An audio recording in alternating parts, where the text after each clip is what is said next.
There are two specific things that I'd want out of a Homeworld 3 rewrite.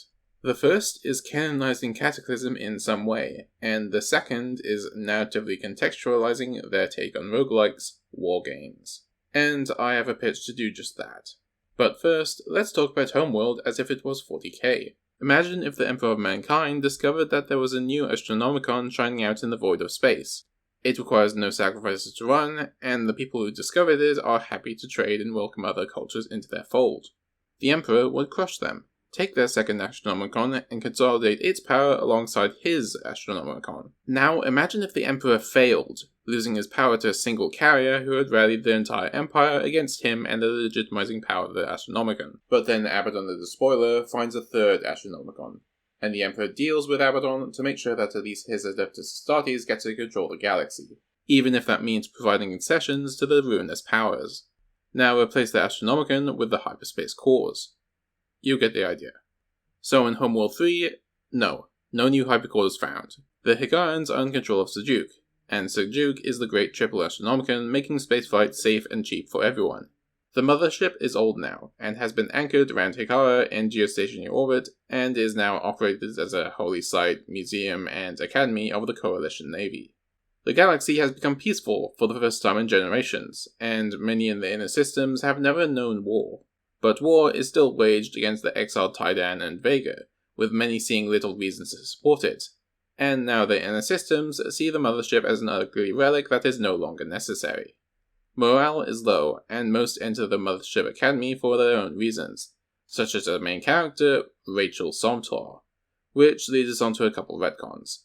First of all, the events of Cataclysm did happen, but Higarian Command determined that this needed to be swept under the rug, leaving the Somtor out of any kind of glory and prestige. Imagine if the survivors of a demon incursion who were saved by the demon hunters asked them to make this public to the entire Imperium. Yeah, no. This has left many Somtar disenchanted by the Inner System Coalition. Additionally, the traumatic memories of the beast have rekindled their religious origins. The Somtar have turned into the 5G doomsday preppers of the galaxy, and they're absolutely made fun of because of it. Rachel Somtar, however, sees no laughing matter in it. When she was young, her family was shattered because of the mad extremes her parents took, and now she's here to prove the stereotype wrong. But this is so common for Somtar that most inside the Coalition just roll their eyes and just keep on keeping on. That's why when the Coalition commissions a new carrier and sets Rachel as its commander, most just regard it as a political stunt to show that the Coalition cares. Using Kith as a last name has also become increasingly unpopular in this new age, as it is basically equivalent to calling yourself Johnny English because you're English. For Rachel Somtar, with a family broken by a Kith zealotry, calling herself Somtar is mostly for bureaucratic purposes, and does get on the nerves. I'm not going to talk too much about other characters, but I don't think people would be against having a Battlestar Galactica or Battleship Yamato cast of characters. Anyway, the carrier is setting out to the front, and along the way they come across the usual pirate forces who are using Somtar designs, and the pirates are defending a Somtar-inscribed beacon. And this brings us on to the biggest gameplay change that this pitch is based on. Homeworld 2's modules are back. Every hull has a variety of hardpoints, each of which can be disabled on larger ships by damaging these hardpoints enough. And what these hardpoints are can be redesigned. Your research screen is now your design screen, where you can design each ship with whatever hardpoint modules are available to you, like in Endless Space or Stellaris. Designing and redesigning ships takes a significant amount of time, and you can only design so many ships at a time, but you do gain a free prototype ship whenever you finish a design. But what about my research? That is where these Somtar beacons come into play. These Somtar beacons each offer you a technology that you would otherwise need to spend resources on. In this early part of the campaign, these range from number upgrades to new modules and hull types. Sort of like... No, this is not Command & Conquer 4. There is no meta layer, and all of this is inside the game, meaning that you don't tailor your deck at the very start of each match to whatever the meta demands of you. Unlike Crossfire Legion, Blackbird's other recent game, which is a Korean licensed StarCraft clone. You're actually going to have to adapt your strategies to what the game gives you, while also trying to juggle what your opponent might be able to bring against you. In Skirmish, Wargames, and New Game Plus, beacon research is random and first come, first served to your team, so it's important to get out there and grab them before your enemies do, serving as the reason why you'd want to get your units out there on the map. You can secure these upgrades by either moving your mothership to a beacon, or having a scout park near the beacon and transmit it to your mothership, which takes a bit longer. What tier of upgrades are available to you is gated by how many upgrades have been collected globally, referred to as your manifest level. In the Great War between the Higarans and the Taidan, the Higarans have decided that the best way that they can achieve superiority is by copyrighting the shit out of hyperspace technology, called the Higaran Manifest Network. So any ship printer that is using 2nd core or 3rd core hyperspace triangulation drives will not work without authorization from the manifest. 1st core technology, though, is too commonplace to actually copyright, and there have been exceptions established by civilian movements and lobbies. But the manifest is working incredibly well against the Taidan remnants, so Higaran Command is pushing through with increasing the spectrum of copyrightable tech. What the Somtar are doing is spreading the knowledge and expertise of 1st core technology, which doesn't go against manifest in Higara. Furthermore, Somtar designs aren't great. It's like going up to an African warlord and asking if they want the Bob Simple tank design. So Rachel defeats these pirates and goes to return the beacon to a travelling Somtar repair train. They tell her to return it to where it was. To them, it doesn't matter that pirates have been using their designs or monopolizing their knowledge. All that matters is that more of the galaxy is able to partake in the wonders of space. Yeah, the Somtar are weird, and they get even weirder when they start yapping about a new entity that will bring ruin to the Higaran Empire. Rachel and crew call bullshit and leave. With the Somtar behind them, Rachel and crew move on to the more pressing matters of the Taidan front. But it's not really much of a front.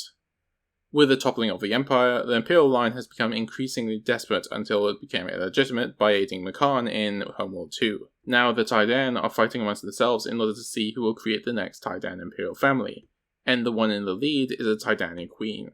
The Coalition knows that the Imperials are in Taidani territory, but the Imperials have left all their habitable worlds behind while they retreat into asteroid belts and the crevices of shattered worlds to harvest resources, and there are Somtar beacons here too.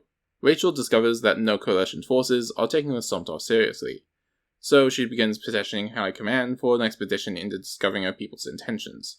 Eventually, she gets permission, and tasks herself with sampling as many Somtar beacons as she can, but High Command demands that she balance this with a carrier's responsibility of being a beacon of peace in this ravaged and fractured territory. She does her best, even if that means coming to the rescue of carrier captains who don't share her very personal mission. It is these missions in which you lock massive amounts of technology. You get new hulls, new modules, and more exotic weapons that concern Rachel and the crew, implying that the Somtar are providing military technology to the Taidan. It is then, however, that the Taidani Queen calls a truce. A captured Bentusi craft comes out of hyperspace, decorated in the colours of the Taidan Empire at its prime. The Taidani Queen speaks, and is surprisingly supportive of Higara and their coalition. She wants to make amends, and walk the long road back to re-establishing diplomatic ties, including possible reintegration. This is quite surprising, and Rachel is ordered to escort the Taidani Queen to a discreet location so that details can get ironed out. As they set off, Rachel and the Queen start talking, and they compliment each other, finding common ground in the plights and concerns of their own peoples. But then the Bentusi arrive, and they are absolutely livid that the Taidani Queen would arrive on a captured Bentusi vessel. Out of good faith, the Taidani Queen ejects her weapons, but this only convinces the Bentusi more of their duplicity. Only with the arrival of multiple Coalition carriers are the Bentusi warded off, lamenting that the Coalition would dismiss them, and their old men of the universe talk about how the Coalition aren't ready for their outer ones who are returning to the galaxy. Next in the way are the Taidan forces themselves, furious that the supposed queen is trying to do something so dishonorable as calling for a truce. Then comes the Bastion, those who have always lived and fought on the Taidan front and aren't going to stop now. Then, finally, come the Somtar, the new converts and their vast fleet of flying bricks, headed by Rachel's mother. The Somtar have been preparing for this day, when the vengeful Taidani find another outer one to unleash on the galaxy, declaring the vessel to be a Trojan horse delivering their outer one into the heart of the Empire. The Coalition demands proof, and the Somtar demand a full investigation of the Queen's vessel. This takes a significant amount of time, during which Rachel's mother explains what the beast did to the galaxy, something that has been hammered into Rachel's memory of a family so hard that it's shattered. The investigation comes back with nothing. No devices out of order in a Bentusi vessel, and all those are in working order. The Salto don't believe their findings. Rachel's mother doesn't believe the findings, berating her daughter for siding with the Coalition and the evil Tidan over her heritage. Rachel declares that she has no heritage, that she only uses the kith name of Somtar out of pure spite. Rachel's mother opens fire on her daughter's carrier.